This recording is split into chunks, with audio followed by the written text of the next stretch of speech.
사랑하는 주양교회 성도 여러분, 안녕하세요. 이병철 목사입니다. 오늘도 내가 받은 복을 세어보아 얼마나 큰 복을 받았는지를 알고 감사하며 하루를 살아가길 바랍니다. 11월 3일 화요일 셀 라이프는 손으로 악을 이기라는 제목으로 본문은 잠언 25장 21절에서 28절까지 말씀입니다. 잠언 25장에서는 은에서 찢기를 제거하듯이 우리의 삶에서 제거해야 할 찢기가 교만과 다툼과 거짓말과 탐욕인 것을 말씀해 주고 있습니다. 우리는 회개함으로 이런 찢기들을 제거해야 하나님 앞에서 쓰임 받을 수 있습니다. 아울러 장색에 쓸만한 그릇이 되기 위해 채워야 할 것이 4가지가 있습니다. 첫 번째는 경우에 합당한 말을 하는 것입니다. 11절에 보면 경우에 합당한 말은 아로새긴 은쟁반의 금사간이라고 했습니다.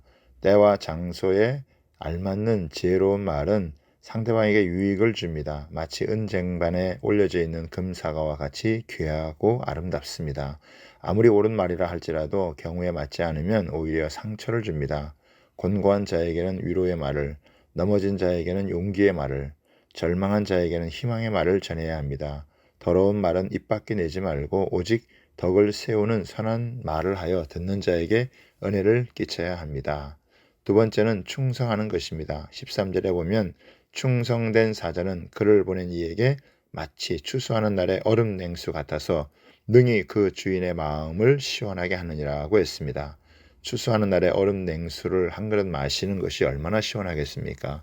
마치 충성된 사람이 이처럼 주인의 마음을 시원하게 한다고 합니다. 하나님은 충성된 자에게 직분을 맡기는 것은 하나님의 마음에 합한 자이기 때문입니다. 세 번째는 사랑하는 것입니다. 21절, 22절에 보면 내 원수가 배고파 하거든 음식을 먹이고 목말라 하거든 물을 마시게 하라.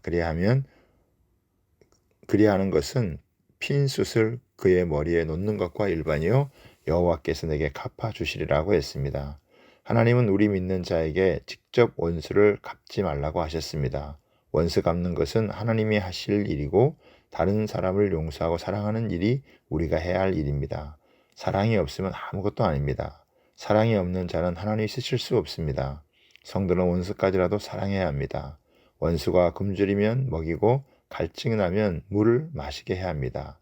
엘리사 선지자는 공격하러 온 적군에게 음식을 주고 아무런 보복을 하지 않은 채 돌려보내는 호의를 베풀었습니다.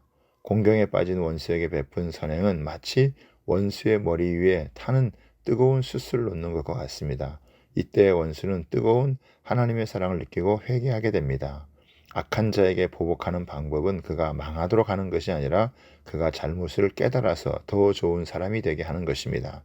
하나님은 성도가 손으로 악을 이기길 원하십니다. 그래서 참소하지 않아야 합니다. 네 번째로 마음을 다스리는 것입니다. 28절에 보면 자기의 마음을 제어하지 아니하는 자는 성읍이 무너지고 성벽이 없는 것과 같으니라고 했습니다.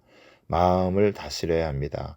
마음을 통제하지 못하면 마치 성벽이 무너짐과 같이 인생이 무너집니다. 그래서 잠언 16장 32절에는 노하기를 더디하는 자는 용사보다 낫고 마음을 다스리는 자는 성을 빼앗는 자보다 낫다고 했습니다. 마음을 다스린다는 것은 자기를 부인하는 것입니다. 내 마음대로 하는 것이 아니라 말씀을 따라 살면서 마음을 지키는 것입니다. 사람이 자기 마음을 지키는 것은 사탄이나 유혹이 틈타지 않도록 자기 자신을 지키는 것입니다. 세상에서 유명해지고 성공하는 것보다 자기 자신을 지키는 자가 되어야 하고 하나님의 뜻을 생각하고 따르는 사람이 진정한 성공자입니다.